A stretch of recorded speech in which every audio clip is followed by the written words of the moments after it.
Hey, what's going on? Welcome to Open Concept Construction. We are in the shop today, and I am going to explain how we're going to turn this pool noodle into a dance floor. This is how we're going to do it. Are you ready? I'm going to show you one time. So you put it in this little thing right here, made a jig. Fillet knife, very sharp. Very carefully set it. All right. Now that, young Eric, is a 2-inch piece of foam noodle. How it works is you take about 50 of these and glue them on the bottom side of a 4x8 sheet of plywood, 1/2 inch. And you build an entire floor out of this stuff, and then you do another layer of flooring on top of that going the opposite direction, or going, it's not exactly the opposite direction. You go the same direction, but you offset all of your seams so none of the seams line up. And then your floor stays nice and spongy, so you can do dance floors out of, they actually have dance floors made out of spring systems and all this kind of stuff. This is kind of a poor man's dance floor, but it still works really well. I need 2,600 of those, and you're gonna do it. Can't wait.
Welcome to the studio here in Hudson, Wisconsin. We're working on the dance floor. As you can see behind me, all the panels are all made up that Eric made for us. Lots of 4-foot by 8-foot panels, foamed down. And then on top of that, staggered is 3/4 inch tongue and groove plywood that we're going to screw down to that plywood. So it's gonna make the top of it a lot stronger. So here we go.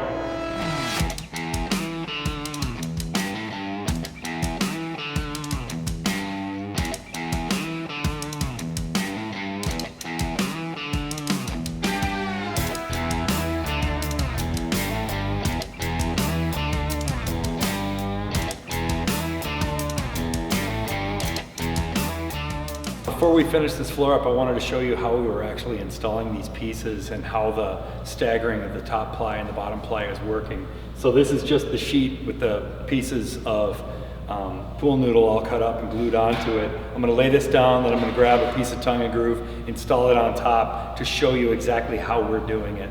Obviously, it's just the way that's working for us, and this is my first time ever building one of these. So I'll show you. Just lay it down.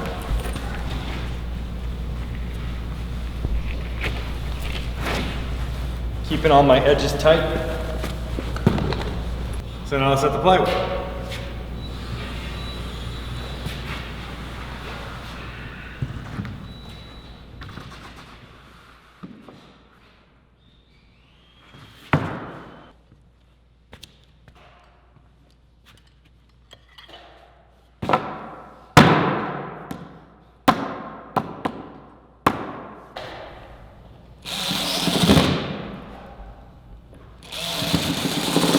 So the screws that I'm putting in are just to make it so the whole thing stays rigid together. I'm not screwing off on every single, every 16 inches or anything like that. I'm not putting any in the field at all, just on the edges of these things. Again, I want to try and keep as much elasticity. I want as much movement as possible in this thing.